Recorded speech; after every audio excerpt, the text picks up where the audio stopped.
পড়ন্ত বিকেলে জোয়ার এসেছে সুবিশাল সমুদ্রতটে। সমুদ্রে নিলম্ব জল ভলভলিয়ে ফুলে ফেঁপে উঠেছে দ্বিগুণ। জোয়ারে তালে তালে নীলরঙা স্বচ্ছ পানি ছলাৎ ছলাৎ ঢেউ এসে আছড়ে পড়ছে বিস্তার বেলাভূমির জুড়ে। ঢেউর সাথে সাথে তাল মিলিয়ে মহাসমুদ্রের গহীন থেকে উঠে তীরে এসে ঠাঁই নিয়েছে রঙে বেরঙে ঝিনুকের দল। হুট করে একজন দেখল, মনে হবে নীল রঙা অমৃতের মাঝে কেউ চকচকে হীরা জহর ছড়িয়ে ছিটিয়ে রেখেছে। সূক্ষ্ম পায়ে এক কদম করে এগোতে এগোতে সেই অভিত মূল্যবান হীরে জহরত কুড়িয়ে হাতে থাকা প্লাস্টিকের থলেতে ভরে নিচ্ছে ওরু। শিপ থেকে নামার পরে শুরু হয়ে গিয়েছে ওর এই কর্মকাণ্ড। এদিকে বাকি সবাই অনেকটা এগিয়ে গিয়েছে। ঝিনুক কুড়াতে গিয়ে একাই পিছিয়ে পড়েছে ওরু। পরনে ওর ল্যাভেন্ডার কালারের ফিনফিনে লং ফ্রক, যা গোড়ালি অব্দি নেমে এসে গ্রাউন্ড পরিণত হয়েছে। এক হাতে মুক্তা আর ঝিনুক দিয়ে তৈরি কিছু ব্যাঙ্গলার্স। হাঁটুর সমান লম্বা সিল্কি চুল গুলো শুধু একটা পাঞ্চ ক্লিপ দিয়ে আটকানো। এক ঝলকে দেখতে মনে হবে এই জনমানবহীন ছেঁড়া দ্বীপে আধিপত্য শুধু ওর।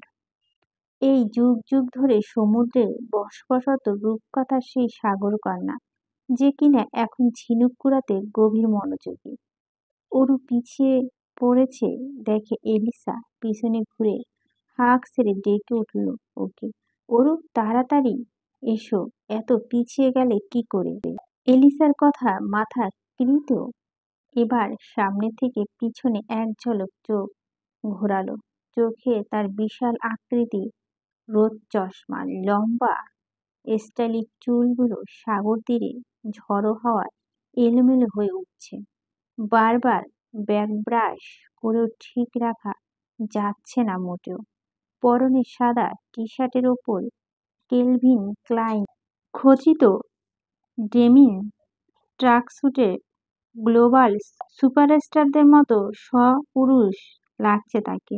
এলিসা তাকে ওরু ঝিনুক কুড়ানো বাদ দিয়ে দ্রুত পায়ে এগিয়ে এসে ওদের থেকে দূরত্ব কমালো।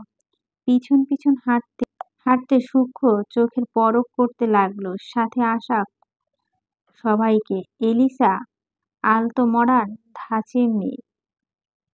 এরকম জংলে ঘেরা দ্বীপে সমুদ্র বিলাস করতে এসে তার ফ্যাশনের পরিবর্তন হয়নি একটু। স্কিনে লেদার প্যান্ট, পায়ে বুট, গায়ে ট্যাঙ্ক টপ, তার উপর রঙা লম্বা কোটি। এলিসার সাথে রং মিলিয়েছে অর্ণব ও লাল রঙের শার্ট পরেছে, যা নিয়ে সে কখন থেকে শাওর হাসাহাসি করে খিল্লি উড়াচ্ছে। ওদের থেকে চোখ সরিয়ে ওরুর চোখ গেল কৃতিকের দিকে, যে সমুদ্র বিলাসে এসেও এক মনে ফোন ঘাঁটছে। তবে মজার বিষয় হলো, সাদা কালো ছাড়া অন্য কোনো রঙে কৃতকে এই প্রথম দেখল ওরু। এমন ব্যতিক্রম স্টাইলে মানিয়েছে তাকে বেশ। এই গ্রুপের মধ্যে শাওরই একমাত্র মানুষ যে কিনা পুরোপুরি ওরুর মনের মতো। শাওরের মাথায় স্ক্রুড, ওর সবগুলো ঠিক আছে মনে হচ্ছে। শাওর একজন গ্লোবাল মডেল, তার ওই ফ্যাশন আইডিয়াও বেশ ভালো। থ্রি কোয়ার্টারের সাথে ফ্লোরাল প্যান্টের শার্ট পরে এসেছে সে। সবাইকে একে একে পরখ করে শেষ হলে ওরু চোখ পড়ল বিস্তৃত বেলাভূমি ছাপিয়ে গহীন অরণ্যের দিকে। প্রথমে কয়েক ধাপে সারি সারি নারকেল গাছ, তারপর থেকে শুরু হয়েছে গহীন জঙ্গল। লোকালয় থেকে কয়েক সমুদ্রপথ পাড়ি দিয়ে হতেই হদিস মেলে অপার সৌন্দর্য বিশিষ্ট ওই সেরা দ্বীপের। সূর্যাস্তের আগ পর্যন্ত এখানেই দেশি বিদেশি মানুষের তুমুল জমজমাট লক্ষ্য। যে যার মতো করে নিগড়ে নিচ্ছে সমুদ্রের তীরে ধুলো ময়লাবিহীন পরিষ্কার অক্সিজেন মিশ্রিত বায়ু। কেউ কেউ আবার মেতে উঠেছে মেঘ খেলানো সমুদ্র স্নানে, চিরাচরিত একঘেয়ে জীবন থেকে খানিকটা ফুরসত পেয়ে চারিদিকে সবাই কেমন শিশুসুলভ আচরণ করছে। তবে এতক্ষণ যাবৎ এক নাগাড়ে হেঁটে হেঁটে ওরা ঠিক কোথায় যাচ্ছে সেটা এখন আপাতত দেখার পালা। আমাদের হাতে সর্বোচ্চ সময় থাকবে 10 মিনিট। এই 10 মিনিটে ওদের ক্লাবে ওয়াইফাই, ইলেকট্রিসিটি, ব্যাংক অ্যাকাউন্ট আর ওদের নিজস্ব ওয়েবসাইট সবগুলো একই সাথে হ্যাক করব আমি। জেকে বাইক নিয়ে ক্লাবের বাইরে থাকবে, আর শাওন তুই থাকবি এলিসার অ্যাসিস্ট্যান্ট। যখন সবগুলো সাইট একযোগে হাতছাড়া হয়ে যাবে তখন ওরা নিজেদের মধ্যে গন্ডগোল লাগাবে। সেই ফাঁকে তুই এলিসা আর ওর বাবাকে গিয়ে শর্টকাট রাস্তা ধরে বেরিয়ে আসবি। এইটা হলো শর্টকাট রাস্তা। জেকে ঠিক সেই পজিশনে ওয়েট করবে। কথাটুকু শেষ করে শাওনের দিকে ল্যাপটপ এগিয়ে দিল অর্ণব। শাওন ল্যাপটপে চোখ বুলিয়ে গম্ভীর কণ্ঠে বলল, সবই বুঝলাম, কিন্তু আমি কেন এলিসার অ্যাসিস্ট্যান্ট হতে যাব? তুই আফটার অল তোর পেয়ারের লাল হলো এলিসা। এলিসা তখন উত্তপ্ত সাগরের ঢেউয়ের পালা দেখায় ব্যস্ত। সেদিকে এক নজরে তাকিয়ে দাঁত কটমট করে অর্ণব বলল, তাহলে হ্যাকিংয়ের কাজটা বরং তুই কর, দেখি কোন ঘোড়ার ডিম পারিস। কৃতিক ল্যাপটপে মনোযোগ দিয়ে কিছু একটা করতে করতে বলল, বাচ্চাদের মতো সিলবি ঝগড়াঝাটি বন্ধ কর, আমার জন্য কেটিএম 390 রেন্ট করার ব্যবস্থা কর। যেন তেন বাইক রাইড করতে মজা পাই না আমি। অর্ণবের বিরক্তমাখা চোখ দুটো এবার শাওনের দিক থেকে ঘুরে কৃতিকের দিকে গেল। হেলদোলহীন কৃতিককে উদ্দেশ্য করে অর্ণব তেতে বলে উঠল, তুই কোনো রাইড কম্পিটিশনে আসিনি যে তোকে পছন্দ বাইকটা রাইড করতে হবে। কৃতিকের ল্যাপটপ থেকে চোখ সরিয়ে ভাবলেশহীন মুখে বলল, দুটো জিনিসেই আমি কম্প্রোমাইজ করি না অর্ণব, আর কোনোদিন করব না। তার মধ্যে একটা হলো বাইক। শাওর আগে বাড়িয়ে জিজ্ঞেস করলো, আরেকটা? কৃত এবার নিঃশব্দে অরুর দিকে তাকালো, যে এই মুহূর্তে খুব মনোযোগ সহকারে ভেজা বালুর আস্তর দিয়ে ক্যাসেস্ট্রল বানাতে ব্যস্ত। অরুকে বালু দিয়ে ক্যাসেস্ট্রল বানাতে দেখে শাওরও এগিয়ে গেল সেদিকে। অরুর পাশে গিয়ে বসে আগ্রহী স্বরে বলল, আমি হেল্প করব? ওর উল্টো প্রশ্ন করে ছুড়ল, সত্যি করবে? শাওর হ্যাঁ সূচক মাথা নাড়িয়ে অরুর হাতে হাত লাগায়। অরুকে সাহায্য করতে করতে শাওর খেয়ালই করেনি যে কেউ একজন ওকে চোখ দিয়ে গিলে খাচ্ছে, সেই সাথে অরুকেও। বালু ক্যাসেস্ট্রলটা তখন প্রায় তৈরি হয়ে গিয়েছে। দুজন মিলে মিশিয়ে করায় বেশ সুন্দরভাবে ফুটে উঠেছে ডিজাইনটা। এবার ফিনিশিং এর পালা। বালুর আস্তরে আলতো করে হাত বুলাতে গিয়ে আলুর হাত একটুখানি স্পর্শ খেয়েছে কি লাগেনি তৎক্ষণাৎ কয়েক মিনিট দূর থেকে কর্কশ কণ্ঠে চেঁচিয়ে উঠল কৃত, শাওরের বাচ্চা!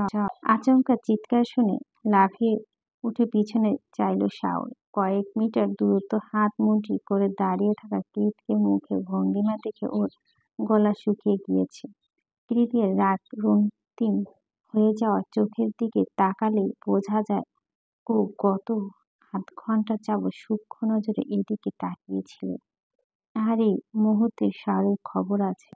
নিজেকে বিপদমুক্ত করতে শাও তৎক্ষণাৎ বাম হাত দিয়ে টোকা মেরে তৎক্ষণাৎ ধরে একটু একটু করে সযত্নে তৈরি ক্যাস্ট্রলটা ঠাস করে ভেঙে ফেলল। এবার শুধু কৃত নয়, অরুর মেজাজও সপ্তম আসমানে চড়ে গেল।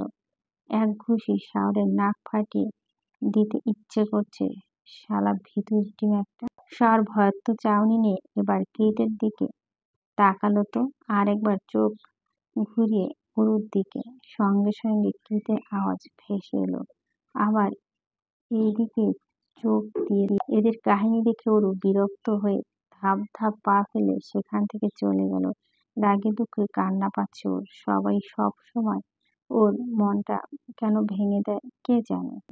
আকাশের সূর্য তিস্কর আলো মিলিয়ে গিয়ে গধূলি নেমেছে। সোনালি আলো ছটায় ঢেউ খেলল, সমুদ্র পানিগুলো চিকচিক করছে। সাগরের পাড় ধরে হাঁটতে হাঁটতে ওদের থেকে কয়েকটা দূরে চলে এসেছে ওরা।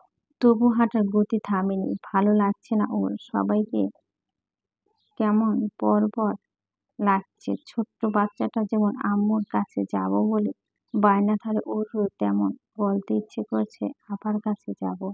কিন্তু ও তো এখন আর ছোট নেই, তাই সেসব বলে নিজের আত্মসম্মানে 12টা কোনো ফুরসত নেই। এদিকে শাওরকে ইচ্ছেমতো কতগুলো ঝাড়ি দিয়ে অনেক দূরত্ব রেখে অরুর পিছু নিয়েছে কৃত। মনে মনে বলছে, দেখি কতদূর যেতে পারিস। আমি আটকাবো না, আটকাতে গেলে তোর খবর আছে আজ। এর মাঝেই কৃতিক মোবাইল চেক করে দেখতে পায় ওরা নেটওয়ার্কের বাইরে চলে এসেছে। ওদিকে সন্ধ্যা নেমে আসছে, তাই ও এবার দ্রুত পা চালাতে লাগলো অরুকে নিয়ে আসবে বলে। কিন্তু কিছু দূর যেতেই একটা অযাচিত দৃশ্য দেখে হতবাক হয়ে গেল কৃতি। দেখলো অরু একটা অচেনা থাই লোকের সাথে একটা পাঁচ ব্যাগ নিয়ে টানাটানি করছে। টানাটানি বললে ভুল হবে, এক প্রকার জবরদস্তি করছে লোকটার সাথে। অরু পাশেই দাঁড়িয়ে আছে অদ্ভুত দেখতে একটা কুচবৃদ্ধ মহিলা, যার বুননি করা সাদা চুলের ফাঁক দিয়ে উঁকি দিচ্ছে কুচকুচে কালো চুল। মহিলার ভাব ভঙ্গিমাও ভারী অদ্ভুত। কৃতিক খানিকক্ষণ দূর থেকে দাঁড়িয়ে সবটা বোঝার চেষ্টা করলো। তারপর এগিয়ে গিয়ে ফট করে অরুর হাত টেনে ধরে ব্যাগটা থাই লোকটার হাতে এগিয়ে দিয়ে বলল, am extremely sorry, you can go now. লোকটা কৃতিককে ধন্যবাদ জানিয়ে চলে যেতেই কৃতিক তীক্ষ্ণ নজরে ছদ্মবেশী বৃদ্ধার দিকে তাকালো। ওর বাজ পাখির মতো ধারালো চোখে এক পলক চোখ পড়লেই শুষ্ক ঢোক গিলে উল্টো পথে হাঁটা দিল বৃদ্ধা। তৎক্ষণাৎ হিংস্র বাঘিনীর ন্যায় তেতে উঠল অরু। কণ্ঠে একরাশ বিরক্ত আর ঝাঁজ দিয়ে বলল, আপনি কেমন মানুষ বলেন তো? একটা হাইজ্যাকারের হাতে ওই বৃদ্ধা মহিলার সব টাকা পয়সা তুলে দিলেন। এতটা নির্দয় কেন আপনি? উনি আপনার মা হলে এই কাজটা করতে পারতেন এখন। মায়ের শাসন বারণ ছাড়া উচ্ছৃঙ্খলা জীবনে বড় হলে এই হয়। রাগের বহিঃপ্রকাশ ঘটাতে গিয়ে কি থেকে কি বলে ফেলল অরু তা নিজেও জানে না। তবে কথার মাঝপথে কৃতকে শক্ত হাতে চপটাঘাতে সে আছড়ে পড়ল ওর নরম তুলোর গালে। চরের আঘাতটা এত জোরে ছিল যে অরু মনে হলো ওর গালটা এক্ষুনি খসে পড়বে। উড়ান্ত অগ্নিস্ফুলিঙ্গ বা বিস্ফোরণের মতো ব্যথা ঝলসে যাচ্ছে গালটা। আগে মানুষকে চিনতে শেখ, পরে জাজ করে আসিস, ইডিয়েট। নিজ গালে হাত দিয়ে ছলছল নয় কৃতিকের অগ্নিমূর্তির দিকে তাকালো অরু। অস্ত্র যাওয়া সূর্যের সিঁদুরলাল রাঙা ওই মুখটা ভয়ানক দেখাচ্ছে।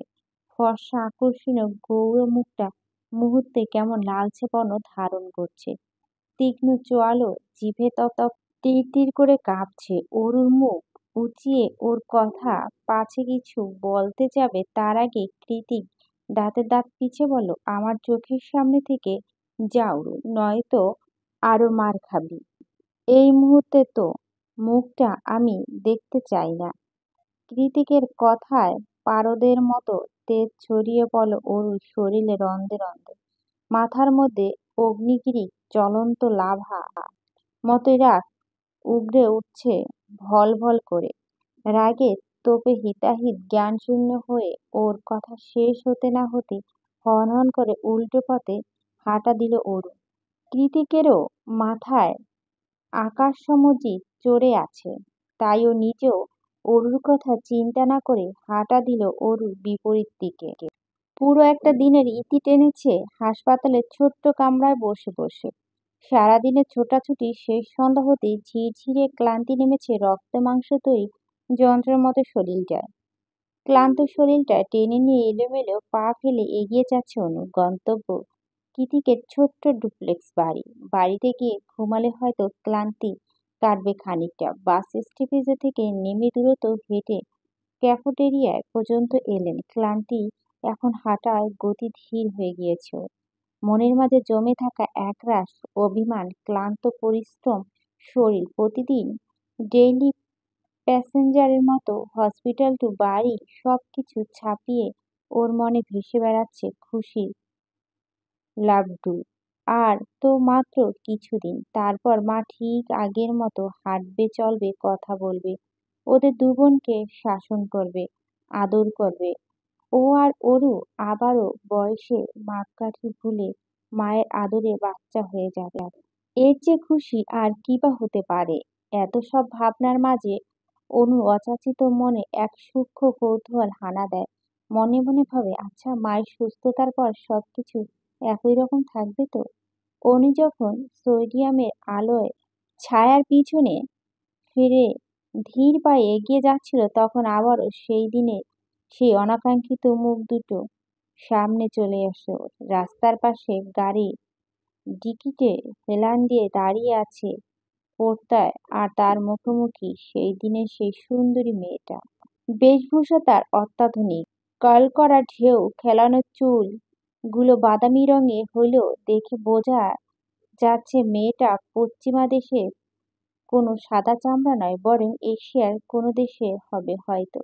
প্রত্যয়ের সাথে যেহেতু দাঁড়িয়ে আছে, বাংলাদেশিও হতে পারে। অনু কয়েক মুহূর্তে দাঁড়িয়ে সবটা পরখ করলো, তারপর এমন ভাবে ওদের অতিক্রম করে চলে গেল যেন প্রত্যয়কেও চেনেই না। কিন্তু প্রত্যয় অনুকে দেখা মাত্রই ওর পিছু নিয়েছে। প্রত্যয় পেছন পেছন এগিয়ে আসতে দেখে অনু হাঁটার গতি দ্বিগুণ বাড়িয়ে দেয়। তবু প্রত্যয় পুরুষালিত কদমে সাথে পেরে উঠল না অনু। ক্লান্ত শরীরটা এক পর্যায়ে পিছনে থেকেই ওর টেনে দাঁড় করিয়ে দিল প্রত্যয়। অনু বাড়ির মেরে নিচে হাতটা ছাড়িয়ে বলল, কি সমস্যা? আপনার কি সমস্যা? ইগনোর কেন করছেন? পাল্টা প্রশ্ন ছড়ে প্রত্যয়। অনু একটু তাচ্ছিল্য হেসে নিজের ভিতরে অবজ্ঞাতা বেড়ে ওঠা রাগটা কৌশলে আড়াল করে বলল, আপনার কেন মনে হলো আমি আপনাকে ইগনোর করছি? আপনাকে ইগনোর করার কি যোগ্যতা আছে আমার? কথা এড়াচ্ছ? মোটেও না। অনন্য সে এতটুকু ভীত নয়। প্রত্যয় তীর্যক হেসে বলল, আই লাইক ইট। অনু আবারও সামনের দিকে হাঁটা ধরল। প্রত্যয় ওর পাশে ঘেঁষে হাঁটতে হাঁটতে শুধালো, ফোন না ধরার কারণটা জানতে পারি? ইচ্ছে করিনি তাই ধরিনি। আপনার ইচ্ছেটা তো খুব বাজে। এই বলে অনু 5 আঙ্গুল ভাঁজে নিজের আঙুল ঢুকে শক্ত করে চেপে ধরল প্রত্যয়। অনু হাঁটা থামিয়ে আবার বিরক্ত নিয়ে বলল, আবারও হাত ধরেছেন কেন? প্রত্যয় নির্লিপ্ত জবাব, ইচ্ছে হয়েছে তাই ধরেছি। আমার ইচ্ছেরাও খুব একটা সুবিধার না, বুঝলেন? প্রত্যয়ের কথা পিঠে অনু লম্বা একটা দীর্ঘশ্বাস ছেড়ে নরম কণ্ঠে শুধালো, প্রত্যয় সাহেব, আপনি শুধু আমার, তাই তো? প্রত্যয় হেসে জবাব দেয়, 100%। অনু ফ্যাকাশে ক্লান্ত মুখটা এতক্ষণে হাসির ঝলক দেখে দিল। নিজ হাতটা প্রত্যয় আঙ্গুল ভাঁজ থেকে বের করে দুহাতে ওর বাহু আঁকা ধরে মাথাটা এলিয়ে দিয়ে প্রত্যয়ের কাঁধের উপর। প্রত্যয় তার গমগমে পুরুষালিত হাস্কি স্বরটা কিছুটা নামিয়ে জিজ্ঞেস করল, টায়ার্ড লাগছে? অনু হ্যাঁ সূচক মাথা নাড়ালো। সঙ্গে সঙ্গে দুহাত উঁচিয়ে কোলে তুলে নিল প্রত্যয়। পাকিস্তানি প্লাজো আর কামিজ পরেছিল অনু। দোপাট্টাটা টেনে রাখা মাথা আধখানা ঘোমটাটা সঙ্গে সঙ্গে খুলে গেল ওর। মাঝ রাস্তা প্রত্যয় হঠাৎ কর্মকাণ্ডে বিস্ময় হতবাক। অনু লজ্জিত কণ্ঠে মিনমিন বলল, বাড়ির কাছে চলে এসেছি তো, নামিয়ে দিন, কেউ দেখে ফেলবে। প্রত্যয় বাঁকা হেসে জবাব দেয়, বাড়িতে কেউ নেই ডিয়ার। সেই হাসিতে চিকন ফ্রেমের চশমা পরিহিত প্রত্যয়কে আবারও এক দফা নতুন রূপে আবিষ্কার করল অনু। রাত 9টা বাজে 45। রাতের খাবার সময় হয়েছে। এরপর আবার ঘুমানোর পালা। পরদিন সকাল সকাল উঠতে হবে। অথচ অরু এখনো খেতেই আসেনি। অরু যে রুমটায় থাকে তার পাশের রুমটায় কৃতিকের, এলিসা, অর্ণব আর শাওর অন্য ভিলাতে থাকে। তবে খাবারের সিস্টেম বুকে বলে খাবারের সময় হলে সবাই একত্রে ডাইনিংয়ে জামায়াত হয় ওরা। এখন ডিনারের টাইম। ডাইনিংয়ে সবাই উপস্থিত, অথচ অরু নেই। চারদিকে চোখ বুলিয়ে অরুকে না দেখে এলিসা বলল, অরু কোথায়? এখনো খেতে আসেনি? এলিসার কথায় কৃতিক চারদিক চোখ বুলিয়েতে বলল, তোর শুরু কর, আমি ওকে ডেকে নিয়ে আসছি।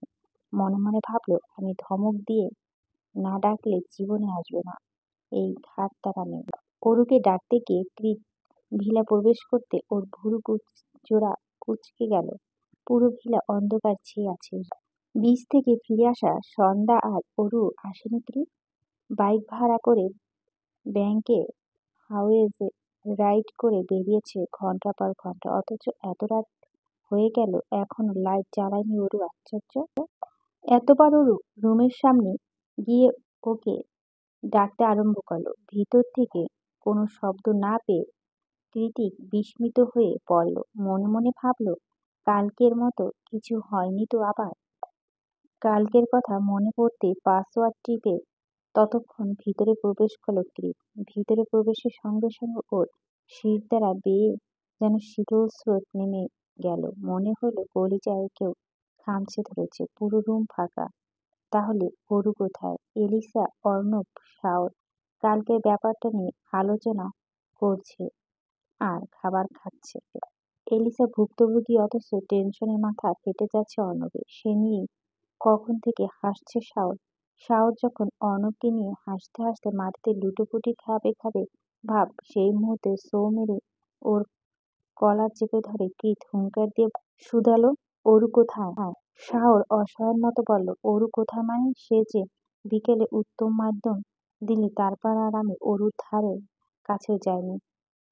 Believe me, god promise. নিজের কণ্ঠনালী হাত ছুঁয়ে কথাটা বলল শাওর।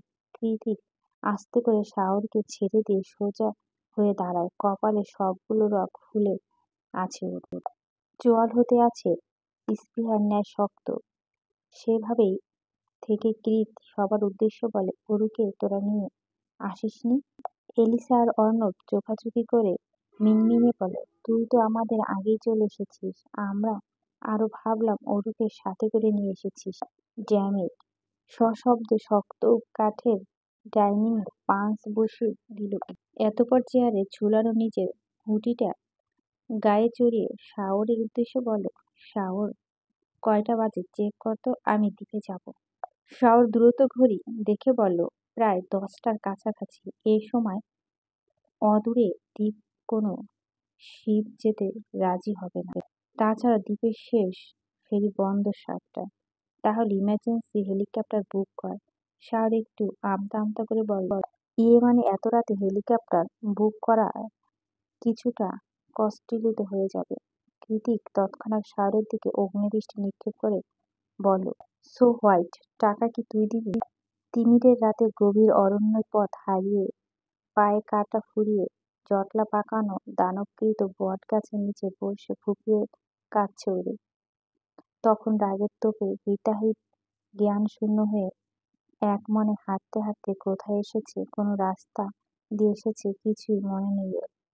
যখন মস্তিষ্ক নাড়া দিল যে ও গহীন জঙ্গলের মধ্যে, তখন ঘোর আঁধারে ছেয়ে গিয়েছিল ধরণী। আমাবস্যা রাতে জঙ্গলের মধ্যে এতটা ভয়ঙ্কর যে নিজের হাত পর্যন্ত খালি চোখে দেখার জো নেই। অরু যখন বুঝছে যে ও পথ হারিয়ে ফেলেছে, তখন মতিভ্রম হারিয়ে অন্ধকারের মধ্যে দীপ্তি ছুটছে ও, যার ফলে বন বিচুরিয়ে বেঁধে জুতাসহ পায়ের বিভিন্ন অংশ ছিঁড়ে রক্তাক্ত হয়ে গিয়েছে পা দুটো। হাঁটতে না পেরে অন্ধকার মাঝে অসহায়ের মতো গলা ফাটিয়ে ডেকেছে সবাইকে, অথচ নীরব বেলাভূমিতে একটা মানুষও আওয়াজও শোনা যায়নি। বরং ওর ডাকের বিপরীতে ভেসে এসেছে রাতজাগা বন্যপ্রাণী আর হুড়মুড় পেঁচা গা গুলানো ভয়ানক আওয়াজ। এক পর্যায়ে ডাকতে ডাকতে গলার স্বর ভেঙে গিয়েছে ওর। শেষমেশ হাল ছেড়ে দিয়ে শরীর আর মনের জমাট বাঁধা ব্যথা নিয়ে গাছের নিচে বসে পড়েছে ওরু।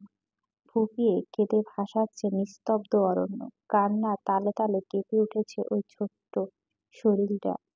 এভাবে কিছু সময় অতিবাহিত হয়। অরু এখনো হাঁটুতে মুখ গুজে কাঁদছে। চারিদিকে তাকাতেও কেমন গা ছমছম করছে ওর। এই সময় হঠাৎ শুকনো পাতায় মর্মর আওয়াজ পেয়ে মাথা তুলে সামনে চাইল ওরু। চারিদিক অন্ধকার, সামনে পিছনে কিছু দেখা যাচ্ছে না, অথচ পায়ের কাছে কোনো কিছু উপস্থিত সুস্পষ্ট। কিন্তু কি ব্যাপারটা বোঝার জন্য নিজে এক পায়ে ছেঁড়া জুতোটা দূরে ছুঁড়ে মারল ওরু। সঙ্গে সঙ্গে ফনা তুলে হিসফিসিয়ে উঠল জংলি এক সরীসৃপ। হঠাৎ করে নিজের এত কাছের সাপের উপস্থিতি টের পেয়ে ক্রন্দনরত মুখটা দুহাতে চেপে চোখ মুখ খেচে দৌড় লাগাল ওরু। অন্ধকারে দৌড়াতে গিয়ে বন বিচূড়িতে বেঁধে বারবার হুমড়ি খেয়ে পড়ছে ও। তবুও শরীরে সর্বশক্তি প্রয়োগ করে পুনরায় দৌড়াতে লাগলো ওরু। এক পর্যায়ে চোখের সামনে জ্বলন্ত দুটো চোখের উপস্থিতি টের পেয়ে সে ছোট গতি আবারও থমকে গেল। হঠাৎ করে অন্ধকার জঙ্গলে এমন জ্বলন্ত চোখ দেখে ভয় আতঙ্কে জর্জরিত হয়ে গরম কাঁপে চিৎকার দিয়ে উঠল ওরু। মনে মনে ভাবল, এটা আবার কি, কোনো বাঘ ভাল্লুক নয় তো? এইবার আমি কোন পথে যাব? কাল সকাল অবধি আদৌ বেঁচে থাকবো তো? এই ভয়ঙ্কর চোখ দুটো ধীর পায়ে এগিয়ে এসে ওর দিকে। ব্যাপারটা বুঝতে পেরে আবারও উল্টো পথে ছুট লাগালো ওরু। দৌড়াতে গিয়ে গাছের সাথে লেগে জামা হাতাটা ছিঁড়ে পিঠ অব্দি নেমে এসেছে। তবু থামল না ও। জীবনে বাজি রেখে দৌড়াতে লাগলো। যেদিকে দু চোখ যায় সেদিকে। এভাবে ছুটতে ছুটতে মাঝপথে হঠাৎ করে আলোর ঝলকানিতে চোখ ঝলসে উঠে ওর। দ্রুত গতি দুহাত চলে গেল চোখের ওপর। তীব্র ঘূর্ণন বাতাসে হাঁটুর সমান লম্বা চুলগুলো উড়ে যেতে চাইল যেন। এত বেশি তীব্র বাতাস আর শব্দেতে মনে হচ্ছে শুধু চুল নয়, রোগা পাতলা গরনের অরুও বোধ হয় উড়ে যাবে উষ্টে আবর্জনার ন্যায়। কিসের এত বাতাস আর শব্দ? সাগর পাড়ে কি ঘূর্ণিঝড় শুরু হলো কি না বোধগম্য হলো না অরু। এতক্ষণ অন্ধকার থাকা চোখ দুটো হঠাৎ আলোর ঝলকানিতে যেন এখন পুরোপুরি অন্ধ হয়ে গিয়েছে। তাই বেশ কিছুক্ষণ বাদে একটু রয়েস হয়ে চোখ দুটো খুলল ওরু। আর চোখ খোলা মাত্রই মানুষের উপস্থিতি টের পেয়ে যেন ধরে প্রাণ চলে এলো ওর। হেলিকপ্টারের নিয়ম আলোতে ওরু দেখল ওর থেকে বেশ অনেক দূর বিশাল হেলিকপ্টারের নিচে দাঁড়িয়ে আছে লম্বার মতো একজন। পরনে তার কালো হুডি। নিষ্প্রভ চোখ দুটো আহতদের মতো ওরুর দিকে নিবদ্ধ তার। চারিদিকে ভালোভাবে তাকিয়ে এতক্ষণ ওরু খেয়াল করল ও দৌড়তে দৌড়তে সাগর পার চলে এসেছে। আর চোখের সামনে যে মানুষটা নিষ্প্রভ চোখের ওর দিকে তাকিয়ে আছে সে আর কেউ নয়, স্বয়ং কৃতিক। ও সেবিও মানুষটা কৃতিক এটা বোধগম্য হতেই দৌড়ে গিয়ে ওর বুকে চাপিয়ে পরে শব্দ কেঁদে উঠল অরু। অরু এতটা জোরে কৃতের বুকে ঝাঁপিয়ে পড়ল যে কৃতকে পেশিবহু শরীরটা কম্পিত হয়ে উঠল। কাঁদতে কাঁদতে এক হাতে কৃতের হুন্ডি খামচে ধরে অন্য হাত দিয়ে ক্রমাগত ওর বুক আঘাত করে যাচ্ছে ওরু। বিপরীত কৃত্যু শব্দ করে না, চুপচাপ চোখ বন্ধ করে দাঁড়িয়ে আছে। কারণ এই মুহূর্তে উপরওয়ালার কাছে এর চেয়ে কৃতজ্ঞ বোধ হয় আর কেউ নেই। ক্রন্দনরত অরু এখনো ওকে ইচ্ছে মতো কিল ঘুষি দিয়ে যাচ্ছে। কৃতিক তাকে নজর না দিয়ে আলতো হাতে বুলিয়ে দিল ওরু। নরম তুলতুলে গাল, যেখানটায় এর 5 আঙ্গুল ছাপ এখনো দৃশ্যমান। ইচ্ছে তো করছে আরো গভীরভাবে আদর করে দিতে, কিন্তু তা তো সম্ভব নয়। তাই নিজের হুন্ডিটা খুলে সেটা দ্বারাই ওরুর পুরো শরীর ঢেকে দিয়ে ওকে কোলে নিয়ে উঠে গেল চলন্ত হেলিকপ্টারে। ওরু এখনো কৃতিকের গলা ছাড়েনি, একইভাবে ধরে আছে। ওর বোধ হয় বিশ্বাস ছিল কৃতিক ওকে রেখে দ্বীপ ছেড়ে চলে যাবে, কিছুতেই যাবে না। পাহাড়ের চূড়ায় অবস্থিত দোচালা আলিশান ভিলার গা ডাবিয়ে দেওয়া নরম বিছানাতে এপাশ ওপাশ করো, কিছুতেই ঘুম নামছে না দু চোখের পাতায়। অবাধ্য মনটা ক্রমাগত অন্য কারোর নাম জপে যাচ্ছে বিছানায় গা এলিয়ে দেওয়ার পর থেকেই। রুমের এক পাশে স্থির মূর্তির মতো দাঁড়িয়ে থাকা দক্ষিণের জানালাটা হাট করে খোলা। সেটা থেকে পাতলা ফিনফিনে সফেদ পর্দা ছাপিয়ে হু হু করে বাসন্তী হিমেল হাওয়া এসে শরীর নাড়িয়ে দিচ্ছে বারংবার। তবুও ঘুম কুমারী দেখা নেই। হুট করে বিছানা ছেড়ে উঠে গিয়ে আকর্ষণীয় স্টাইলিশ চুলগুলো ব্ল্যাক ব্রাশ করতে করতেই দক্ষিণ জানালার মুখোমুখি হয়ে দাঁড়ালো কৃতিক। কপালে তার গভীর চিন্তার ভাঁজ, ঠোঁটের ভাঁজে সিগারেট ধরিয়ে, মুখ বিড়বিড়ানো অস্পষ্ট আওয়াজ। কি করব আমি? দিনে দিনে আমার আনহেলদি অপশনের পরিণত হচ্ছিল তুমি। পাশ ফিরে তোকে দেখতে পাবো এমন দিনের জন্য আর কতদিন অপেক্ষা করতে হবে আমার? তোকে যে আমার চাই চাই। এইটুকুই বলে কৃতিকের স্বাভাবিক মুখভঙ্গিমা অনেকটা কাঠিন্য রূপ ধারণ করে। ব্লেডের মতো তীক্ষ্ণ চোয়ালটা শক্ত করে পুনরায় বিড়বিড়ালো সে। যেই মুহূর্তে মনটাকে আর মানাতে না পারবো, ঠিক সেই মুহূর্তে এবার ফাঁকিং বয়সের পার্থক্য, সম্পর্কের জটিলতা কিংবা এর চেয়েও আরো বড় কোনো বাধা, সব কিছুতে জাস্ট উড়িয়ে ফেলে দিব আমি। Mind it. আরোরা শেখ। সেই দিন আমার কাছে কেঁদে কেটে লাভ হবে না। আমি এতটাই সদয় নয়। নিজের জিনিস আমি চেয়ে নয় কেড়ে নিই। এক মনে হাজারো কথা আওড়ারে কাবার থেকে শার্ট বের করে সেটাকে টি শার্টের উপর রাখে। শার্টের হাতাগুলো ভাঁজ করতে করতে রুম থেকে বেরিয়ে যায় কৃতিক। গভীর আমাবস্যার চাঁদ। মাথার উপরে আজ আর চাঁদের দেখা নেই। ছোট বড় তারকা রাজিরাও মেঘের আড়ালে লুকিয়ে আছে। চারিদিকে ঘুম ঘুম পরিবেশ বিরাজমান। এই মুহূর্তে সবাই হয়তো ড্রিম লাইট জ্বালিয়ে ঘুমের দেশে পাড়ি জমিয়েছে, কিংবা কেউ কেউ মেতে উঠেছে ভালোবাসার আদান প্রদানের চরম প্রতিযোগিতায়। অথচ আরুর রুমে চকচক করছে ইলেকট্রিক বাল্বের চোখ ধারালো আলো। শরীরটা ক্লান্তিতে ভার হয়ে আসছে। চোখ জোড়া ঘুমাতে যাওয়ার জন্য নিষ্পিস করছে সে কখন থেকে, কিন্তু তার উপরে কোথায়? এই অবস্থায় ঘুমাতে গেলে হাত পায়ের কাটা ছেঁড়া জায়গাগুলো মলম কে লাগাবে? তাছাড়াও জঙ্গলে দৌড়াতে গিয়ে পিঠের কাছেও অনেকটা কেটে গিয়েছে। সেখানটা আপাতত কটন দিয়ে একটু একটু করে অ্যান্টিসেপটিক লাগাচ্ছে অরু। আর খানিক বাদে চোখ ঘুরিয়ে জানালা গলিয়ে নিশুতি আঁধার রাতের হাতের বাড়ানো জোনাকি পোকা পরক করছে, যাতে কাজ করতে করতে ঘুম না পেয়ে যায় আবার। অরু যখন নিজেকে নিজেই সারিয়ে তোলার কাজে প্রচণ্ড মনোযোগী, ঠিক তখনই কোনরূপ নক না করে পাঁচওয়ার টিপে ওর রুমে প্রবেশ করে কৃতিক। এত রাতে আচমকা কারো উপস্থিত টের পেয়ে অসাবধানতায় লাফিয়ে ওঠে অরু। মাথা তুলে কৃতিককে দেখতে পেয়ে ব্যস্ত ভঙ্গিতে দ্রুত নিজের কাঁধ থেকে জামাটা তুলে ফেলে মিনমিনিয়ে বলে, মেয়ে মানুষের রুমে নক করে ঢুকতে হয়, সেটাও জানেন না? ম্যানারলেস লোক কোথাকার! তোর রুমে আবার আমাকে অনুমতি নিয়ে ঢুকতে হবে? পিচ্চি মেয়ে একটা! দেখি কোথায় লেগেছে। কথা বলতে বলতেই অরুর কাছে এগিয়ে যায় কৃতিক। হাত বাড়িয়ে দেয় অরুর ঘাড়ের কাছে। অরু দ্বিধাগ্রস্ত হয়ে নিজের জামাটা চেপে ধরে বলল, আপনার চেয়ে ছোট হতে পারি, তবে বয়সের দিক দিয়ে আমি অতটা ছোট নয়।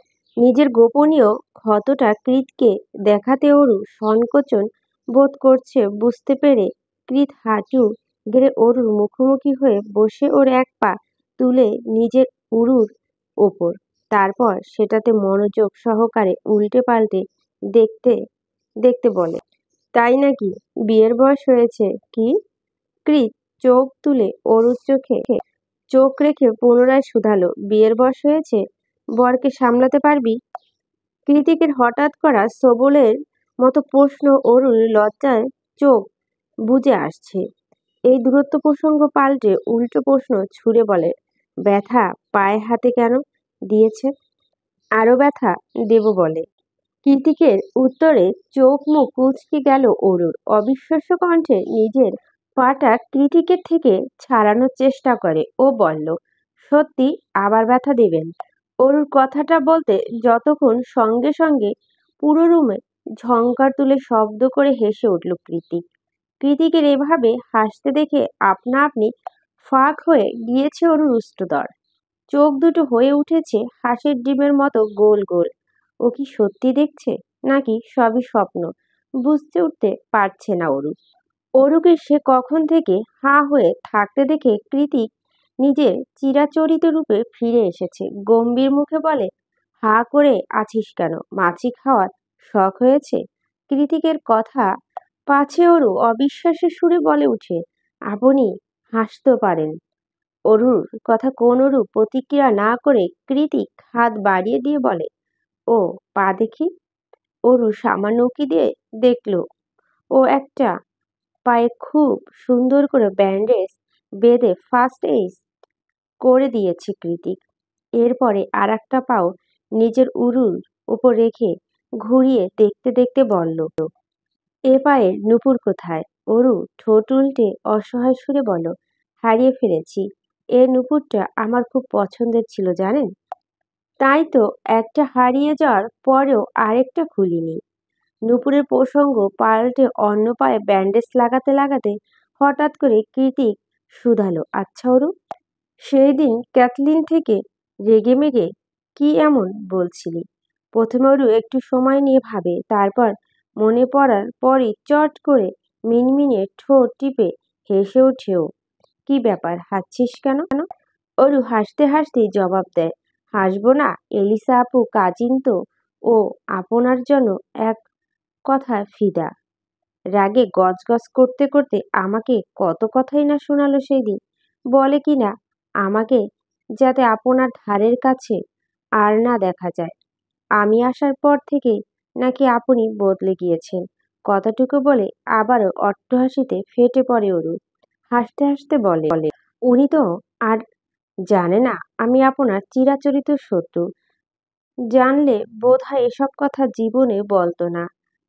আমার কি মনে হয় জানেন, এলিসা আপুর কাজিনের মাথা নির্ঘাত সমস্যা আছে। কৃতিক নিজের হাতের কাজ থামিয়ে বলল, এমন কেন মনে হলো তোর? তো মনে হবে না আপনার সাথে আমাকে গুলিয়ে ফেলছে আপুর কাজিন। আর মানুষ পেল না। আমি আর আপনি সাপ আর বেজি না, দা আর কুমড়ো। কথা বলতে বলতে আবারও কুটকুটিয়ে হেসে ওঠে অরু। এতক্ষণ ধরে বসে বসে অরুর কথার বহর শুনে গেল ওর শেষ কথাটা বোধ হয় পছন্দ হয়নি কৃতিকের। অরুর হাসি মুখের দিকে বীভৎস হাসি চাউনি নিক্ষেপ করে সঙ্গে সঙ্গে ওর ব্যান্ডেজ করা ক্ষত পাটা শক্ত হাতে চেপে ধরল কৃতিক। কৃতিকের হাতের বাঁধনটা এতটাই বেশি শক্ত ছিল যে হুট করে অরুর মনে হলো ও কলিজা ধরে টান দিয়েছে কেউ। হঠাৎ করে এমন প্রচণ্ড ব্যথা আঁকড়ে উঠে শব্দ করে চিৎকার দিয়ে উঠল অরু। কি করছেন? ব্যথা কেন দিচ্ছেন? কৃতিক ওর পাটা ধাক্কা মেরে সরিয়ে দিয়ে চলা শক্ত করে বলে, আমি তোর নার্স কিংবা সার্ভেন্ট নয় যে রাত জেগে বসে বসে তোর ক্ষততে মলম লাগাবো। ধাক্কা লেগে ক্ষত থেকে পুনরায় তরতাজা রক্ত বেরিয়ে এসে সাদা ব্যান্ডেজ রক্তরাঙা হয়ে ভিজে উঠেছে। অরু সেখানটায় হাত দিয়ে চেপে ধরে চোখ খিচে রেখেছে। বন্ধ চোখ জোড়া থেকে নিঃশব্দে গড়িয়ে পড়ছে অশ্রুসিক্ত নোনা জল। কৃতিকে তাতে নজর না দিয়েও হনহন করে বেরিয়ে যায়। যাওয়ার আগে শেষবারের মতো পিছনে ঘুরে মনে মনে আওড়ায়, তোর ভুল ধারণা খুব শীঘ্রই ভেঙে যাবে অরু। তুই আমার না হলে অন্য কারো না। সন্ধ্যা না হতে হতেই সস্ফটিকে লাল রিং বেগুনি আলো ঝলকানিতে চিকচিক করছে সুবিশাল ক্লাবের চারদিক। ভিতর থেকে ডিজে গানের ধিম ধিম আওয়াজ ভেসে আসছে রাস্তা পর্যন্ত। একে একে ভিতরে প্রবেশ করছে ক্যাডিলাক, মার্সিডিজের মতো দামি দামি গাড়ির বহর। পৃথিবীতে হাতে গোনা নামি দামি যে কয়েকটা ক্যাসিনো ক্লাব রয়েছে, তার মধ্যে ব্যাংকক কিং ক্লাবটি একটি। বছরে বিভিন্ন সময় পৃথিবীর নামিদামি পকার প্লেয়াররা জুয়ার টাকা জেতার জন্য জামায়াত হয় এখানে। একের পর বেট ধরে জিতে নেয় কোটি কোটি টাকা। এলিসা তাদের মধ্যে একজন। সবার প্রিয় নাম্বার 13, এই নামেই সবাই ওকে চেনে। সবাই ভালো মতোই জানে যে ক্লাব ওকে নিতে পারে। তারাই তরতর করে সবচেয়ে ধনী ক্যাসিনো ক্লাবে পরিণত হবে। কিন্তু এলিসা তো আর এসবে জড়াবে না। আজকেই এই পাপের দুনিয়া ওর শেষ দিন। শুধু একবার ভালোই ভালো বাবাকে নিয়ে ফিরতে পারলেই হলো। স্ফুটির আলোতে জ্বলজ্বল করতে থাকা কিং ক্লাব নেম প্লেটের সামনে মুখোমুখি হয়ে দাঁড়িয়ে আছে ওরা চারজন। চারিপাশে পরিবেশের সাথে তাল মিলিয়ে এলিসা বেশভূষা চোখ ধাঁধানো আছে। ঝিকিমিকি টপস আর লেগিংসের সাথে পায়ে এঁটে আছে কয়েক ইঞ্চি লম্বা পেন্সিল হিল। মেকআপের আস্তরণের সাথে ম্যাচিং করে ঠোঁট গাঢ় লাল লিপস্টিক, চোখ কালো সানগ্লাস। ওপাশে স্যুট বুট পরে ফর্মাল লুকে দাঁড়িয়ে আছে শাওর। চোখে পড়েছে মোটা ফ্রেমের চশমা। দেখতে তাকে পুরোপুরি অ্যাসিস্ট্যান্টের মতো লাগছে। শাওরের পাশেই বাইকে হেলানো দিয়ে দাঁড়িয়ে আছে লেদার জ্যাকেট আর হেলমেট পরিহিত জেকে। চারিদিকে উকিঝুঁকি দিয়ে সবটা পরখ করে। অর্ণব এগিয়ে এসে বলল, গাইস, সব ঠিকঠাক। এলিসা, তুই শাওরকে নিয়ে ফ্রন্ট গেট দিয়ে ভিতরে প্রবেশ কর। আমি বেসমেন্টে ঢোকার সাথে সাথেই কাজ শুরু করব। মনে রাখিস, হাতে মাত্র 10 মিনিট সময়। আই রিপিট, মাত্র 10 মিনিট। এরপর আর কতগুলো সার্ভার একসাথে নিজের কন্ট্রোলে রাখতে পারবো না আমি। আর জেকে, তুই এখানেই ওয়েট কর। এলিসা ওর বাবাকে নিয়ে বের হওয়ার সাথে সাথে তুই এলিসাকে নিয়ে চলে যাবি। ওর বাবাকে আমরা ম্যানেজ করব। কথাটুকু শেষ করে সবার কানে একটা করে ব্লুটুথ লাগিয়ে নিল অর্ণব। না গো, 10 মিনিট প্রায় শেষ হতে চলল। কৃতিকের সূক্ষ্ম নজরে কাচের দেওয়াল বেস্টিং ক্লাব দিকে তাকিয়ে আছে। এত দূর থেকে ভিতরে কোনো কিছু ঠাউর করতে উপায় নেই। শুধু বোঝা যাচ্ছে এতক্ষণ ধরে জ্বলতে নিভতে থাকা ঝিকিমিকি আলোর বহর হুট করে পুরোপুরি নিভে গিয়েছে। ভিতরে মিউজিক আলো দুটো নিভে যাওয়ার করুণ কৃতিকে সকচকিত হয়ে ব্লুটুথে মনোযোগ দিল, কিন্তু ওপাশ থেকে কোনো আওয়াজ নেই। ততক্ষণে কোথাও থেকে যেন দৌড়ে এলো অর্ণব। আশেপাশে এক নজরে চোখ বুলিয়ে উদ্বিগ্ন হয়ে শুধালো, 10 মিনিট শেষ হতে চলল, ওরা কোথায়? কৃতি ঠোঁট কামড়াতে বলল, ঠিক বুঝতে পারছি না। কোনো বড় বিপদ হওয়ার আগেই আমাদের ভিতরে যাওয়া দরকার। শাওর যা ভিতুর ডিম, ওকে ভরসা নেই। কৃতিকের কথা সায় জানিয়ে অর্ণব তৎক্ষণাৎ ক্লাবের দিকে হাঁটা দেয়। পিছন থেকে কৃতিক আবারও ডেকে ওঠে ওকে। কৃতিকের ডাকে সাড়া দিতে অর্ণব ঘাড় ঘুরিয়ে পিছন ওর দিকে একটা রিভলভার ছুড়ে দিয়ে কৃতিক বলল, ক্যাচ ইট। অর্ণব রিভলভারটা ক্যাচ করে হাতে নিয়ে উল্টোপাল্টো দেখে বিস্মিত অবাক হয়ে কৃতিককে চোখের দিকে চাইল। নিজের কোমরে গুজে আরও একটা রিভলভার গুজতে গুজতে হালকা চোখ টিপে টিপে কৃতকে বলে, for safety purpose, after all ভিতরের সবাই কাছে একটা আছে। এলিভেটর দিয়ে ওরা দুজন যখন ক্লাবে সবচেয়ে বড় হলরুমটা প্রবেশ করে তখন চারিদিক নিস্তব্ধতায় ঘেরা। এত মানুষ, এত হট্টগোল, সব কেমন হাওয়া উবে গিয়েছে। বাইরে থেকে আসা নিয়ম আলোতে স্পষ্ট দেখা যাচ্ছে চারিদিকের টেবিলে চেয়ারগুলো উল্টোপাল্টো মুখ থুবড়ে পড়ে আছে। অর্ণব আর কৃতিক ভুরু কুঁচকে করে চোখাচোখি করল। অর্ণব নিচু স্বরে বলল, হোয়াটস রং? সবাই কোথায় হাওয়া হয়ে গেল? যে যেখানে খুশি যাক। এলিসা বাবাকে আমার মোটেও সুবিধার মনে হয় না। লোকটা চরম দ্রুত। এই মুহূর্তে এলিসা আর শাওরের সেফ রাখা আমাদের মেইন টার্গেট। কৃতিকের কথা অর্ণব হ্যাঁ সূচক মাথা নাড়ালো। তখন ওর পায়ের সাথে ধাক্কা লেগে একটা কাছে ক্যাসিনো সাজানো টেবিল ঝনঝন করে মেঝেতে পড়ে যায়। সঙ্গে সঙ্গে হলরুমের লাইট জ্বলে ওঠে। ভিতরের রুম থেকে একে একে বেরিয়ে আসে সবাই। শাওর আর এলিসার কপালে বন্দুক ঠেকে রেখেছে স্বয়ং এলিসার বাবা। ওদের দুজনকে দেখা মাত্রই খুনখুনিয়ে কেঁদে ওঠে শাওর। অর্ণবের দিকে তাকিয়ে বিরক্ত সুরে বলে, মেয়েদের মতো কাঁদছিস কেন হাঁদারাম? তোকে বাঁচাতেই তো এলাম। কৃতিকে এগিয়ে গিয়ে এলিসার বাবা মুখোমুখি হয়ে দাঁড়িয়ে বলল, আবারও নিজের মেয়ের সাথে নোংরা চাল চালানো মিস্টার ত্রিপিটক?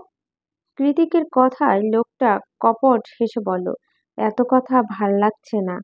চলো সহজ ডিলে আসি। তুমি তোমার বন্ধুকে নিয়ে চলে যাও আর আমার মেয়েকে আমার কাছে রেখে যাও। ওকে ছাড়া আমার ক্যাসিনো বিজনেসটা একেবারে নড়বড়ে হয়ে আছে। লোকটার কথায় কৃতিক ঠোঁট কামড়ে একটু তাচ্ছিল্য করে হাসলো। এরপর ঘাড় কাত করে বলল, গেলে আমরা চারজনই যাব। প্রয়োজন পড়লে আপনাকে উপরে পাঠিয়ে যাব। কারণ আপনাদের মতো মানুষের প্যারেন্টস হওয়ার কোনো যোগ্যতাই নেই। কথাটা শেষ করার সঙ্গে সঙ্গে কেউ কিছু বুঝে ওঠার আগেই এলিসা টান দিয়ে ওর মাথার রিভলভার ঠেকালো কৃতকে কাণ্ড এবার অর্ণব এবং কিছুটা ভরকে গিয়ে বলল, জেকে কি করছিস? অর্ণবের কথায় কান না দিয়ে কৃতিক এলিসার বাবাকে বলল, আপনি ওকে মারতে পারবেন না ত্রিপিটক। কারণ এলিসা আপনার সোনার ডিম পাড়া হাঁস। বাট আমি পারবো, কারণ ও আমার দু পয়সার কাজেও আসে না। ইভেন নিজেকে বাঁচানোর জন্য শুধু এলিসা কেন, ওদের সবাইকে মারতে আমার 1 মিনিটও টাইম লাগবে না। জাস্ট পয়েন্ট আর তারপর শুট। এলিসার বাবা হেসে বলল, ভয় দেখাচ্ছ? কৃতিক তৎক্ষণাৎ শাওরের পা বরাবর একটা গুলি করে দেয়। গুলির আওয়াজে গনগন কাঁপিয়ে চিৎকার করে ওঠে শাওর। এলিসা, অর্ণব ওরা ভয়ার্ত চোখে তাকিয়ে আছে কৃতিকের দিকে। নিজের বন্ধুকে এভাবে উইথআউট ওয়ার্নিং গুলি করাতে এলিসার বাবা খানিকটা ভগড়ে গিয়ে মনে মনে ভাবছে, এই ছেলে যে যখন তখন এলিসাকে গুলি করে দেবে না তার কোনো গ্যারান্টি নেই। চারিদিকে গুমোট পরিবেশে বিরাজমান। কৃতিক এলিসা এক পা দুপা করে মেইন গেটের কাছে চলে আসে। শাওর এখনো বসে বসে কাঁপছে। কৃতিক অর্ণবকে চোখ দিয়ে ইশারা করতেই অর্ণব ধীরে ধীরে দরজার কাছে চলে যায়। এদিকে এলিসার মাথায় গান পয়েন্ট করে রাখা এলিসার বাবার নড়তেও পারছে না, চড়তেও পারছে না। অর্ণবের কাছে এগিয়ে আসতে কৃত স্পষ্ট বাংলায় বলে, দরজায় গুপ্তমন্ত্র বদলে ফেল অর্ণব। কৃতিকের কথা আধমাথা বুঝতে না পেরে অর্ণব ভুরু কুঁচকে বলল, কি বদলে ফেলবো? গুপ্তমন্ত্র? গুপ্তমন্ত্র? দরজার গুপ্তমন্ত্র? অর্ণব বিরক্ত হয়ে বলল, আরে ভাই, গুপ্তমন্ত্রটা আবার কি? কৃতিক দাঁত কটমটিয়ে বলল, ইংলিশে যদি বলি দরজার পাসওয়ার্ড চেঞ্জ কর তাহলে তো ওরা বুঝে যাবে ছাগল। কৃতিকের কথায় অর্ণব দ্রুত পাসওয়ার্ড বদলানোর কাজে লেগে পড়ে। এদিকে অর্ণবকে বুঝতে গিয়ে এলিসার বাবা সহ সকলে কৃতের পালানোর উদ্দেশ্য ধরে ফেলে। তাই তারা ধীর পায়ে ওদের ধরার জন্য এগিয়ে আসে। শাওর এখনো পা ধরে বসে বসে কাঁদছে। ডান। অর্ণব শব্দটা উচ্চারণ করতে দ্রুত দরজাটা খুলে বাইরে বেরিয়ে যায় ওরা তিনজন। যাওয়ার আগে দরজা ঠেলে শাওরের উদ্দেশ্যে কৃত চেঁচিয়ে বলে, দ্রুত আয় গাধা, তোর পায়ে কিছু হয়নি। তাকিয়ে দেখ, গুলিটা প্যান্টে লেগেছে। কৃতের কথা কানে পৌঁছাতে সচকিত হয়ে তখনই তড়িৎ বেগে দৌড়ে দরজার বাইরে চলে এলো শাওর এবং আর 1 সেকেন্ড অপেক্ষা না করে দরজাটা সশব্দে লাগিয়ে দিল কৃতিক। যেহেতু অর্ণব পাসওয়ার্ড বদলে দিয়েছে তাই এলিসার বাবা সহ ক্লাবের সবাই কক্ষের মধ্যে আটকে পড়ে গিয়েছে। বাইরে এসে এলিসাকে ধাক্কা মেরে অর্ণবের বুকে ঠেলে দিয়ে শাওরের হাত টেনে ওকে নিয়ে দৌড়তে লাগলো কৃতিক। হঠাৎ এলিসাকে এত কাছে আবিষ্কার করে ওর গালে টুপটুপ করে কয়েকটা চুমু খেয়ে নিল অর্ণব। এলিসা বিরক্ত হয়ে কটমটিয়ে কিছু বলবে তার আগে ফুসরত না গিয়ে ওর হাত ধরে অর্ণবও দৌড়াতে লাগলো স্বগতিতে। পেছনে একবার চোখ ঘুরিয়ে পর্যবেক্ষণ করে দৌড়াতে দৌড়াতে কৃতিক বলল, তাড়াতাড়ি চল, অরু ভিলাতে একা আছে। শাওর ছোটার গতি কমিয়ে দিয়ে বলল, তাড়াতাড়ি যাওয়ার কি আছে ভাই? অর্ণব তো 5 ওয়াট চেঞ্জ করে দিয়ে এলো। কৃতিক অর্ণবের দিকে তাকিয়ে শুধালো, অর্ণব কঠিন 5 ওয়াট দিয়েছে তো? দৌড়াতে দৌড়াতে অর্ণব মিনমিনিয়ে জবাব দেয়, তাড়াহুড়ার মাথায় কিছু আসেনি, তাই এলিসার নাম দিয়ে এসেছি। অর্ণবের কথায় ওরা সবাই আহাম্মক হয়ে গেল। কৃতিক দাঁত কিরমিরিয়ে বলে উঠল, ইডিয়েট! আগে বলবি না? জলদি দৌড়া, ক্লাবের নিচে বাইক রাখা আছে। একটা বাইকে কৃতিক আর শাওর উঠে পড়ে, অন্যটাতে এলিসা আর অর্ণব। অর্ণব রাইড করতে পারে না, তাই এলিসা ওদের বাইকটা রাইড করছে। রাইড করে কিছু দূর যেতেই পুলিশের কল দিয়ে শাওর নিজের নাম পরিচয় গোপন ক্যাসিনো ক্লাব ঠিকানা দিয়ে দিয়েছে। ওরা এখন পুরোপুরি আশঙ্কা মুক্ত। ব্যাপারটা বুঝতে আসতেই বাইকে বসে গুনগুনিয়ে গান ধরে শাওর।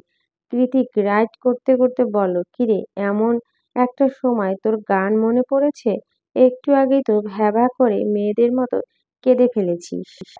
কাঁদবো না? তুই কিভাবে পারলি আমাকে পয়েন্ট করে গুলি ছুড়তে? তোর পায়ে তো আর লাগেনি।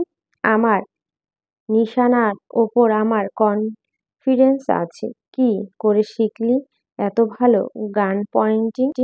কৃতিক মৃদু হেসে বলল, মন্ত্রীর ছেলে বলে সেলফ প্রোটেকশন এর জন্য বাবা স্পেশাল ট্রেনিং শিখিয়েছিলেন। কৃতিকের কথার ষাট ঠোঁট উল্টে মাথা নাড়ালো। বাংলাদেশের কথা মনে পড়তেই সব রেখে কৃতিকের মস্তিষ্ক হানা দেয় শুধু মাত্র অরু। অরুর কথা মাথা আসতে কৃতিক বলে, ষাট ধরে বস। আমাকে কি তোর মেয়ে মনে হয় যে সিনেমাটিক্স ওয়েতে ধরে বসবো? না, ধরলো নাই, আমি জাস্ট ওয়ান করলাম। কথাটা বলে হাওয়ার বেগে বাইকের স্পিড বাড়িয়ে দিয়ে কৃতিক সঙ্গে সঙ্গে ওর কোমর ধরে চেপে শাওর কাঁপতে কাঁপতে বলে, একটু স্পিড কর ভাই, ভয় করছে, বমি করে দেব তো। পসিবল না, অরু একা আছে। এই বলে আবারও ফ্লাইট ওয়েতে টার্ন দিল কৃতিক। সামনে পিছনে চারিদিকে সবকিছু ঘোলাটে লাগছে। মাথায় চলন্ত ফ্যানের ন্যায় ভন ভন করে ঘুরছে। পেটের মধ্যে নাড়ি ভুঁড়ি দলা পাকিয়ে গলার কাছে চলে এসেছে। হাত পা থরথরিয়ে কাঁপছে। বাইক থেকে নেমে হেলেদুলে কেবল নিজের রুমে এসে শাওর, তবুও কখনো হৃৎপিণ্ড কেমন ধুকপুক করছে ওর। হাই স্পিডে বাইক রাইড দিয়ে ওকে এক প্রকার রোগী বানিয়ে ছেড়ে দিয়েছে কৃতিক।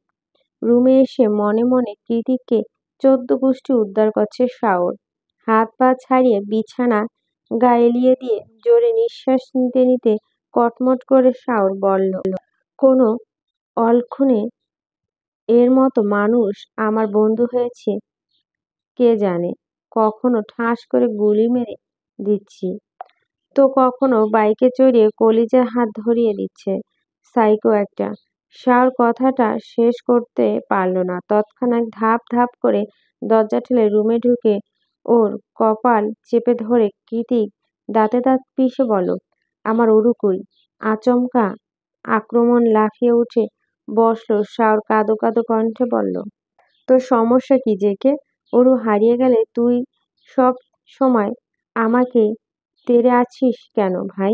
আমি কি তোর অরুকে পকেটে লুকিয়ে রাখি? তারপর নিজের পকেট কৃতিকের চোখের সামনে ধরে বলল, দেখ, এই দেখ, কোথায় তোর অরু নেই। শাওরের ফাজলামো গায়ে না মেখে কৃতিক পুনরায় শুধালো, দেখছিস কিনা সেটা বল। কৃতিকের অগ্নিমূর্তি লক্ষ্য করে শুষ্ক ঢোক গিলে এদিক ওদিক মাথা নাড়ালো শাওর। কৃতিক শাওরকে ছেড়ে এলিসা আর অর্ণবের দরজার দিকে সশব্দে কড়া নাড়ালো। ওরাও মাত্রই রুমে প্রবেশ করছিল। কৃতিকের ডাকে দ্রুত বেরিয়ে এসে এলিসা শুধালো, কি হয়েছে জেকে? এলিসা মুখটা মলিন। নিজের বাপের বিপদের কথা চিন্তা করতে গিয়ে দ্বিতীয়বার ঠকেছে মেয়েটা। বাবার হাতে মরতে মরতে কোনো মনে বেঁচে আসছে, তাই নিজের রাগ ঢাক ভেতরে পুরো শান্ত স্বরে কৃতিক বলল, অরুকে দেখেছিস এলিসা? এলিসা ভুরু কুঁচকে বল, করে বলল, কেন রুমে নেই? এত রাতে কোথায় যাবে? কোথাও নেই দেখেই তো তোকে জিজ্ঞেস করছি। ততক্ষণে অর্ণব নিজের রুমের ভিতরে গিয়ে বেরিয়ে এসে সবটা শুনেও বলল, চল রিসিপশনে একবার জিজ্ঞেস করে দেখি। কোথাও বেরোলো তো এখন থেকে বেরিয়ে আসবে। অর্ণবের কথা যুক্তিসঙ্গত মনে করে হ্যাঁ সূচক মাথা নাড়িয়ে সেদিকে এগিয়ে গেল কৃতিক। ওরা চারজন রিসিপশনে এসে জানতে পারে খানিকক্ষণ আগে বেরিয়েছে অরু। কোথায় গিয়েছে সেটা তারা জানে না। রিসিপশনিস্টের কথায় মাথার রক্ত চড়ে গিয়েছে কৃতিকের। মনে মনে ঠিক করেছে নিজেই আজ অরুকে পেলে ওর হাতে মার খেতে খেতে অরুর খবর আছে। অর্ণব শাওর এগিয়ে এসে বলল, এখন কি করবি? কৃতিক গলা শক্ত করে বলল, ইডিয়েট একটা, আমাকে চিন্তা না রাখলে শান্তি হয় না। মেয়েটা আজ খুঁজে পেলে খবর আছে ওর। নিজের অর্ধেক বয়সী স্টেপ সিস্টারের জন্য কৃতিকের এমন বেসামাল উদ্বিগ্নতা দেখে আবারও নতুন করে প্রশ্ন জাগে ওদের তিনজনের মনে। কেন এত উন্মাদনা? কিসের বা এত আসক্তি? প্রায় ঘণ্টাখানিক সিবিসে এর মাথা বাইরে বেড়াচ্ছে কৃতিক। সেই সাথে শাওর অর্ণব অরুকে খুঁজছে হন্য হয়ে। রাত তখন প্রায় 10টা ছুঁইছি। চারদিকে ঘুটঘুটে আধার ছাপিয়ে সাগরের তীরে আলোকিত হয়ে জ্বলছে সোডিয়ামের নিয়ম আলো। নিস্তব্ধ ঘেরা সমুদ্র তীরে ঢেউ গর্জন ভেসে আসছে বারে বারে। রাত গভীর হয়ে যাওয়া একে একে মানুষ ফিরে এসেছে স্বগন্তব্যে। কৃতিকের বেজায় অস্থির লাগছে, দুচোখ বারবার এদিক ওদিক ঘুরে বেড়াচ্ছে। এভাবে ঘুরপাক করতে গিয়ে ওর চোখে আটকে যায় অদূরে থাকা হেঁটে আসা লম্বা চুলের মেয়েটার দিকে। কৃতিক চোখ বন্ধ করে বলতে পারে ওই মেয়েটা অরু। তাই আর স্থির না থেকে হনহনিয়ে হাঁটা ধরল অরুর পানে। অনেকটা দ্রুত ঘুচিয়ে গিয়ে কৃতিকের যখন পুরোপুরি অরুর মুখোমুখি ঠিক তখনই কৃতকে দেখতে পেয়ে ভূত দেখার মতো চমকে ওঠে অরু। অন্তরাত্মা কেঁপে উঠল অজানা আতঙ্কে। মনে মনে ভাবল, আজ আমি শেষ। রিফ, আরুরা শেখ, অরুর পেছনে আরো দুটা থাই মেয়ে ছিল, হাতে তাদের ঘুড়ি আর লাটাই। কৃতিক তাদের এক নজর পরখ করে অরুর কাছে এসে ওকে সাজরে চড় মারতে উদ্যত হয়ে থমকে যায়। উল্টো দুহাত দিয়ে টান মেরে আচমকা টেনে নিয়ে নিজের বুকে মধ্যখানে। এক্ষুনি গালে চড় হামলে পড়বে সেই ভয়ে চোখ মুখ খিচে রেখেছে অরু। কিন্তু কিছু সময় যেতেই শরীরে শিহরণ জাগানো সেই স্যান্ডাল উড পারফিউমের ঘ্রাণে নাকে খুব কাছে অনুভব হতে মিটমিট করে চোখ খুলল। ও আবারও একই ঘোর লাগানো অনুভূতি। কৃতিকের শরীর শুকিয়ে যাওয়া ঘাম, পারফিউম, ধুলোবালি মিশ্রণ এই মাতাল মাতাল পুরুষালিত সুঘ্রাণটা কিছুতেই সহ্য করতে পারল না অরু। হাত পা কেমন অবশ হয়ে আসছে, কান গাল সবকিছু ছুঁয়ে যায় অচেনা উষ্ণতায়। বারবার বেসামাল হয়ে উঠে ভিতরে সুপ্ত নারীসত্তাটা। অথচ কৃতকে নিজের বুকের মাঝেও এমনভাবে শক্ত করে চেপে ধরে রেখেছে যে কৃতিকের শরীরের নেশার হারালো সুঘ্রাণটা ক্রমাগত অরুর হৃদয়ে গিয়ে ঠেকেছে। খানিকক্ষণের নীরবতা ভেঙে কৃত উদ্বিগ্ন সুরে শুধালো, অরু, তোর বয়স কত? কোথায় গিয়েছিলি? কেন গিয়েছিলি? কিভাবে গিয়েছিলি? কোনরূপ প্রয়োজনীয়তা প্রশ্ন না করে এমন একটা অদ্ভুত প্রশ্ন করায় অবাক হয়ে চোখ উঁচিয়ে পিছনে দাঁড়িয়ে থাকা আরো 3 জোড়া চোখের দিকে, যারা এই মুহূর্তে রিয়েলিটি শো দেখার মতো করে অষ্টাদশীর প্রেমে বেসামাল হয়ে ওঠা যা কৃতিক চৌধুরীকে দেখছে। সবাইকে এভাবে হাঁ করে তাকিয়ে থাকতে দেখে অরু চোখ কাচুমাচু করে নিজে ছাড়ানোর চেষ্টা করে বলল, ছাড়ুন, সবাই কি ভাবছে? আমি কিছু জিজ্ঞেস করছি অরু। কৃতিকের স্পষ্ট আদেশে একটা দীর্ঘশ্বাস ছেড়ে অরু বলে, 18 বছর 6 মাস 13 দিন, এবার ছাড়ুন। পারফেক্ট। নিজেকে ছাড়াতে গিয়ে অরুর চোখ গেল এবার কৃতিকের পায়ের নিচে। গোড়ালি থেকে খানিকটা উপরে ফোল্ড করা ডেনিম প্যাকেট থেকে খালি পায়ে দাঁড়িয়ে আছে কৃতিক। তা দেখে সঙ্গে সঙ্গে অরু বলে ওঠে, এ কি, আপনার জুতা কোথায়? পিছন থেকে হাঁক পেড়ে একজোড়া সিলিংকার্স দেখিয়ে শাওর বলে, এই যে আমার হাতে। তোকে খুঁজতে খুঁজতে আমরা একটু পাগল পাগল হয়ে গিয়েছিলাম কিনা। অরু দ্রুত শাওরের সামনে গিয়ে মিনতি সুরে বলে, সরি ভাইয়া, আপনার কেউ ছিলেন না বলে তাই বলে বেরিয়ে এসেছি। আমি রিসিপশনিস্টকে বলে এসেছিলাম, কিন্তু উনি আমার ইংরেজি পুরোপুরি বুঝতে পারেনি বোধ হয়। অরু, যা, এলিসা সাথে রিসোর্স গিয়ে ঘুমিয়ে পড়। এমনিতে মাঝরাতে সবাইকে চিন্তাগ্রস্ত করে ছেড়েছে। তাই কৃতিক কড়া আদেশ আর নাকচ করতে পারেনি অরু। চুপচাপ চলে গিয়ে এলিসার হাত ধরে। ওদিকে শাওর, অর্ণব আর কৃতিক বসে পড়েছে উত্তাল ঢেউর মুখোমুখি হয়ে। আজ বোধহয় ওরা আর ঘুমাবে না।